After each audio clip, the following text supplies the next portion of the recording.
Hey guys, it's Israel back again with Heavy Metal Reptiles, and today I have three ball pythons out.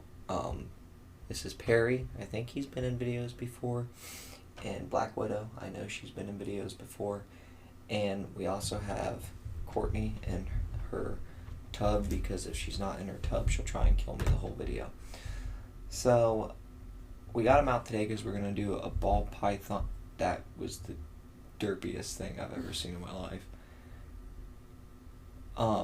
Anyways, we've got them out today because we're going to do a ball python care guide video.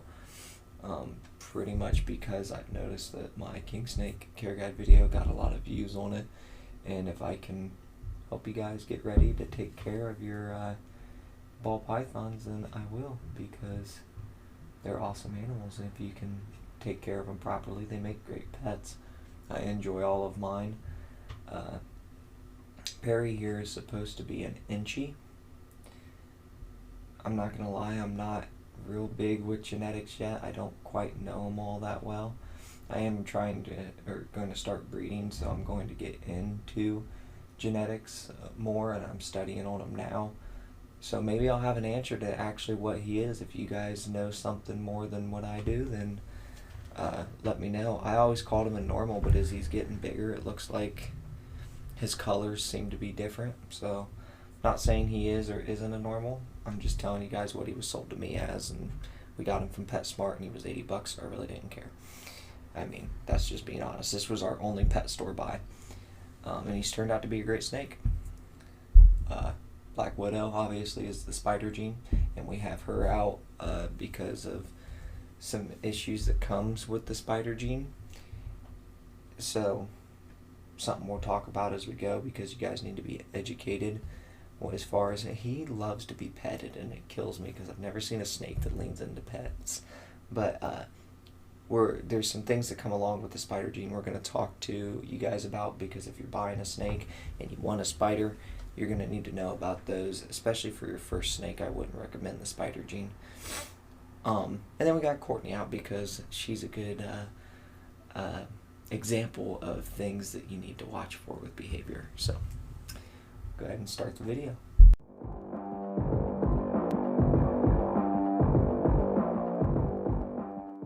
Okay, so first thing is enclosures is what we're going to talk about, and I'm going to start with those because your pet stores are going to tell you can keep them in like 20-gallon enclosures and things, and yeah, he could probably be kept in a 20-gallon enclosure. That might be a little small still, but you could probably get away with that for him right now. Her, definitely a 20-gallon enclosure wouldn't be bad.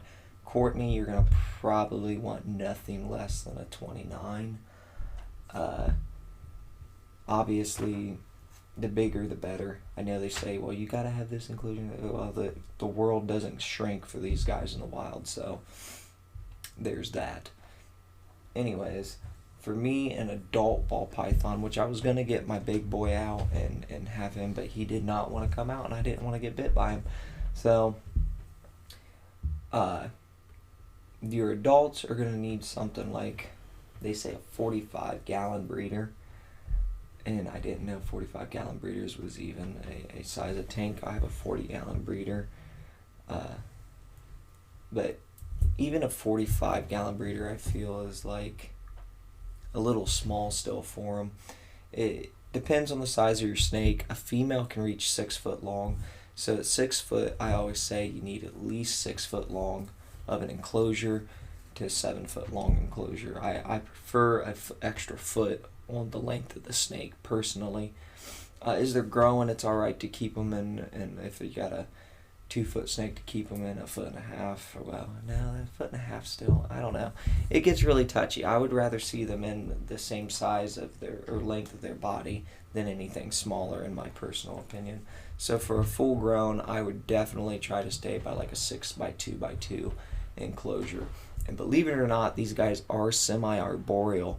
So there are some things in husbandry we're going to talk about that they're actually going to have to go up a little bit, or I think they need to go up. I use climbing stuff in my enclosures for all my ball pythons, and they actually use them, believe it or not. So I'm going to go ahead and move on to husbandry.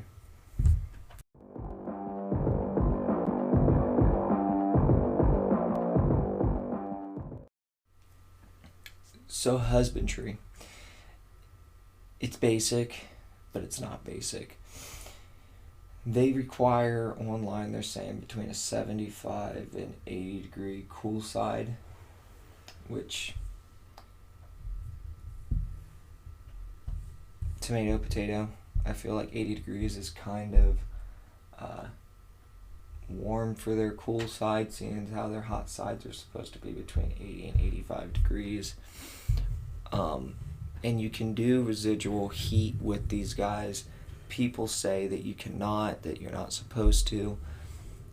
Personally, I don't see a problem with it. Again, the wild doesn't give them. In the wild, these guys don't get a hot spot. They don't get a hot side and a cool side. So I don't see the problem with certain animals of keeping an ambient temperature fully, but giving them places in their enclosure to cool down. Courtney, Perry, and I think Firestorm all do an ambient temperature. Their temperatures are regulated on the higher side of what they should be, and then given places to cool down. And I actually see them thrive more, I think, than like Baphomet, that has a hot spot and a warm side and then a cool side, where he kind of just stays in one spot because it's warmer, which is good. But these guys will move around. They pick different places to hide out for the day. And to me, it's almost like more enrichment. They're having that little bit of an instinct to look for a cooler spot. Now, and with that being said, you do have to give them cooler spots to go. I use their water dishes, for instance. I keep their water dishes, the water in them, a little cooler than the temperature in the cage, which requires more care. There are people I've seen where they actually use ice packs wrapped in towels, and they put them underneath the substrate to give that surface a cooler feel to them for these guys to be able to cool down. I personally haven't done that. I use a bunch of other different methods, but I guess that is a option for you if you were going to do something like that. Just make sure you're doing your research. What was that, buddy? Or did you not do anything? Did I just feel you do something you didn't do? It was a ghost feel. Just keep that in mind and make sure you're doing your research. Doing something like that does require a lot more extra attention. Hides, they do need a hide. I prefer, even no matter what you're doing, 2 different hides on 2 different sides of the cage to give them places to go, depending, because like I said, ambient temperature, even my cages that I do ambient temperature in, they stay a different temperature on both sides. It's not a drastic difference, but it is a little bit of a difference. So they might want that degree or 2 less on one side than the hot side, so they go to that side. So they need that hide there in order to have a place to go. Plenty of cover. They need vines, leaves, stuff hanging so they can move underneath discreetly like they would in the wild. I think that as you're learning or keeping, one of the best things you can do is actually study how these animals work in the wild and then mimic that as best as possible. And I do that with a lot of my animals and how I keep them. So naturally these guys are in a 50% to 70% humidity with an 80% jump in the morning. Usually it can get up to 80%, and that's in the natural environment. So when it comes to their humidity, there is flex. Online they're saying 50 to 60%, and that's just not enough. I keep mine between 75 and 80-ish%. So, I mean, but 80% is like the absolute highest you want to go. I don't know why they say 50 to 60. I don't know anybody who actually keeps their ball pythons at that. So, yeah, I think I covered everything there in the husbandry area. So we're going to talk about substrate. I actually did that as a separate category. Your substrate. When you're picking your substrate, you have to be very particular on what you're going to pick. Personally, I use cocoa husk and cocoa fiber, or coconut husk and cocoa fiber. I do a mixture. It's about a 50-50 mixture, and it keeps my humidities perfect. I hardly have trouble with humidities. I've seen people put their ball pythons on aspen. Do not put your ball pythons on aspen. There's a very famous YouTuber who keeps his ball pythons on aspen. Don't do it. The aspen doesn't hold any humidity at all. Your king snakes, yeah, put them on aspen. My egg eater. Thanks for doing that, buddy. Just don't bite me. My egg eater, he stays on aspen, and that's okay. They don't require a lot of humidity. But someone like Perry here, which is acting goofy, I don't know what you're doing there, buddy. They require a higher humidity. They need substrate that holds humidity. Forest floor is an option for you. I do not. I actually have a bag of forest floor, and I do not use it because they've been known to have wood mites in the substrate, which I don't think is necessarily a concern for the animal because it's not like normal reptile mites. But why would you bring it into your house? And it doesn't hold humidity the way the coconut husk and cocoa fiber does. So I just stick to the two mixture and mix them together, the ones I know best, and leave them in that. It works for me, and it's not failed me yet, so that's what I'm staying with. But you need to make sure you're doing your research. Don't put them on sand. I've seen people put them on sand. There's just, like I said, do your research. Natural substrate, naturalistic substrate that holds a good humidity is going to be your best route. Like I said, I prefer and swear by cocoa husk, cocoa fiber, and you can use just those. I just like to mix it. It's just how I do it. It gives them a burrowing option.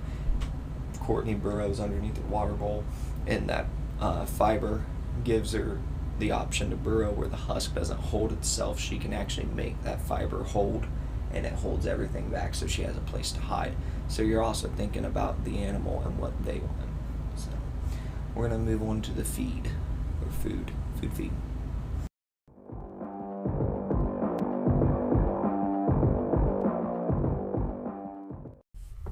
So we're going to talk about feeding, and I talk about feeding because I couldn't figure out how to get the right size of mouse when I first started keeping my snakes.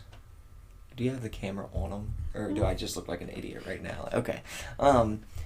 So when I first started keeping my ball pythons, don't fall off the table, guys. They no one really told me about how to choose mice or rats, what sizes to get. Oh, come here, Perry. No one ever told me what sizes to get. They never walked through the things you need. What? Perry's around my neck. They never went through how to judge the size. So just for you guys, I'll use Black Widow here as an example in her goofiness. The thickest part of their body, they can take a mouse 2 times the size, is like the rule of thumb. I don't try and go that big when I feed them. Now that I know what I know and I've done my research and I've talked to people, it's stressful on a snake. And this is, someone said something to me about me being afraid of getting bit by my snakes. It's not about being afraid of getting bit by my snakes. It's about the stress that it causes on the snake and just the bad situation in general it is when you get bit. So when a snake eats, or a ball python eats, it actually causes stress. So you want them to have to struggle. What's he doing? He's stuck. His face is stuck. Was stuck in your hair. Don't bite my neck, dude. When they eat, they stress. So even though you want them to take a second, you don't want them to bite it, strangle it, and swallow it. They need to have a little bit of not struggle, but time where they're working it down, and that's how you kind of know that you're feeding them the right size. If they're eating it in seconds or just a minute or so, then you're probably feeding a little too small. You need to bump it up a little bit. And as they get older, the feeding actually goes out a little bit. So Perry here is actually going to every other week. I don't know when, I don't know how, but he is starting to get pretty thick. So that tells me he's growing great, he's eating great, but he did go from frozen to live, and I still stand next to it. A live prey item is actually more nutritious and better for the snake, and I think that's what happened and why he started growing so quick. But he's going to go to every other week now because he's getting so big. And that's the other thing, is watching and paying attention to the size of the animal, how big they're growing, to know how big of a meal to give them and how often to give it. So he stays on bigger meals. Like I said, he's at the point where he eats it. It takes him a second, but he gets it down relatively quick. Just not to the point yet where I want to up him any. But he's also gotten bigger, thicker, quicker. So I have to adjust when I'm feeding him. So he's just going to go to bigger meals less often. And he seems to be doing pretty good with it. I haven't had any type of hunger responses when I've been holding him or getting him out. So, and those are things to watch for too whenever you change up their diets or their cycle or whatever. So we're going to go on to behavior next, and we're going to get Courtney out.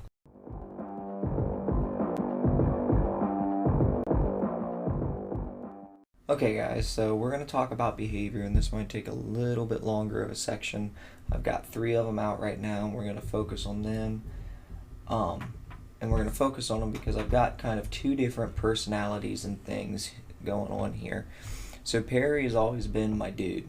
He can go weeks and weeks and weeks without being handled, and I never have to worry about his attitude. Now don't get me wrong, because I love Baphomet. He is a great snake. But he does have his days. Like I said, today I went to get him out, and he hissed at me and was kind of like, hey, don't mess with me. Which was completely okay, but I don't push the snakes outside of their comfort zone. We'll talk about Black Widow here in a second, because she's going to take up a little bit of time. But Perry's been my kind of my always exploring and seeing what's going on kind of guy.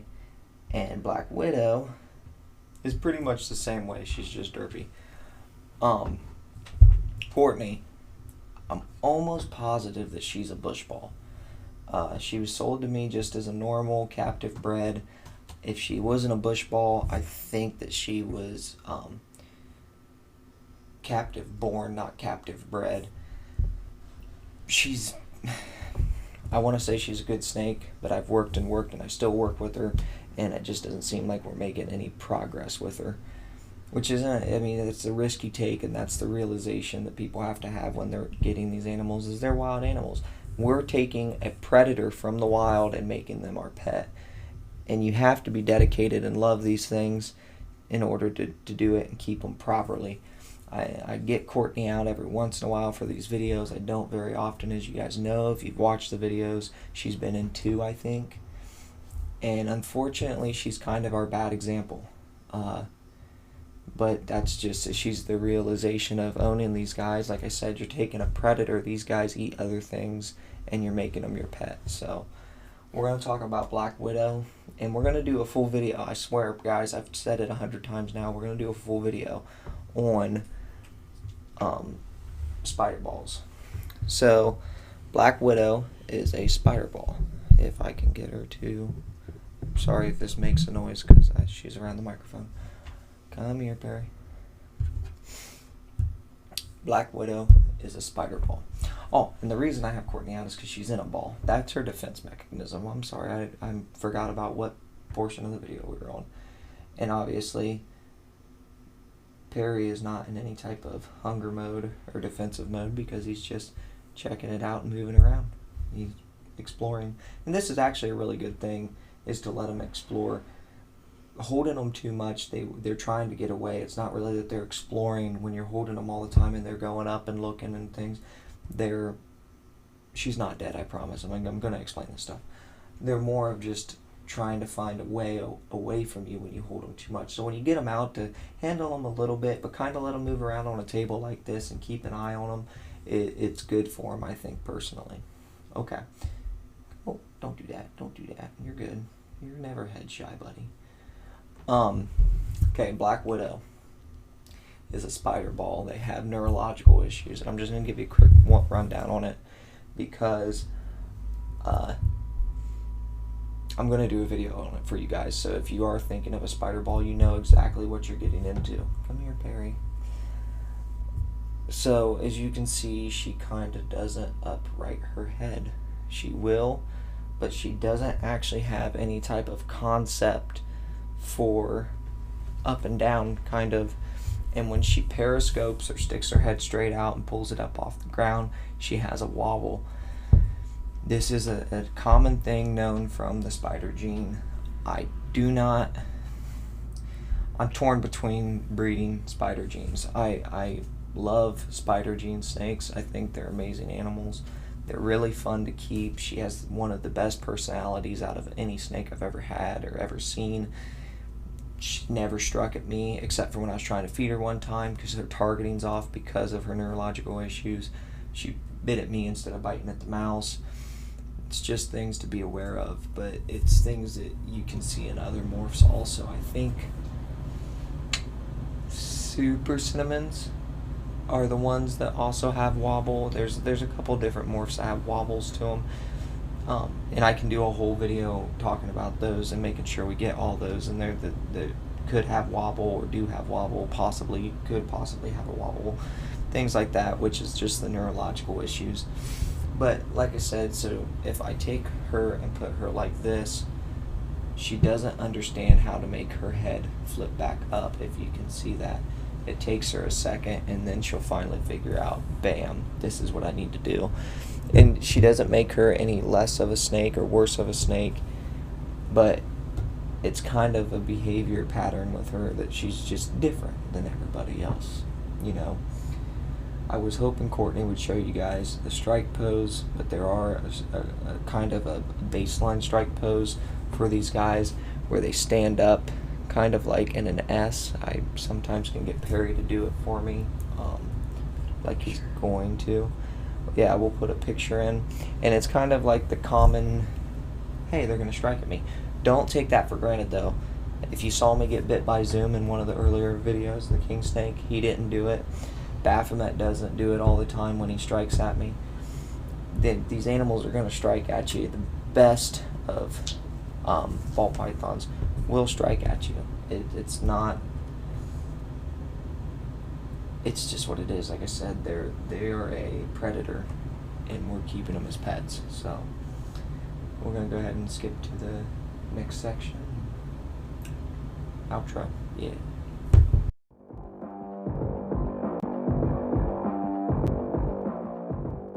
Alright guys, again, this wasn't even a really in-depth video. We try to keep the videos a little shorter. I would like to do longer videos for this kind of thing. It's just there's not a lot of people that want to sit and watch a 30-minute video about this stuff, even though this one might come close to 30 minutes. But, you know, is the normal outro. Feel free to reach out, like and subscribe here on YouTube, follow me on Instagram. Again, if I start getting people on Facebook and Twitter, I'll start posting there. It's been easier for me to maintain Instagram. But feel free to reach out if you're getting a ball python, you need some advice or anything, please ask me. Instagram's the easiest way to get a hold of me. I do check YouTube periodically. I always check the Facebook and Twitter when I think about it. But Instagram, I'm always on that anyways. And then YouTube, like I said, I periodically get on here. So please feel free to reach out and ask questions. I'll help as best I can. She's going to bring her head out now.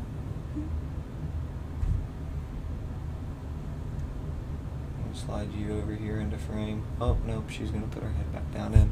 Courtney will do that when I get her out. She kind of gets curious and pops her head out. But yeah, I just wanted you guys to have a kind of 3 types of examples. Like I said, I really wish I could have gotten Baphomet out. He would have been really fun because he's usually a pretty fun snake to have out and really looking around and things. So I think these guys were a good group. I wish Courtney would have kind of showed more aggressiveness, which is odd because I never really wanted to do that, but it would have been good for you guys to see kind of like the strikes poses and things. But we'll put some pictures in of more aggressive snakes. Yeah, so the normal Follow me on all the platforms. Everything's in the description. And like and subscribe. Rock on, guys. I'll see you in the next video.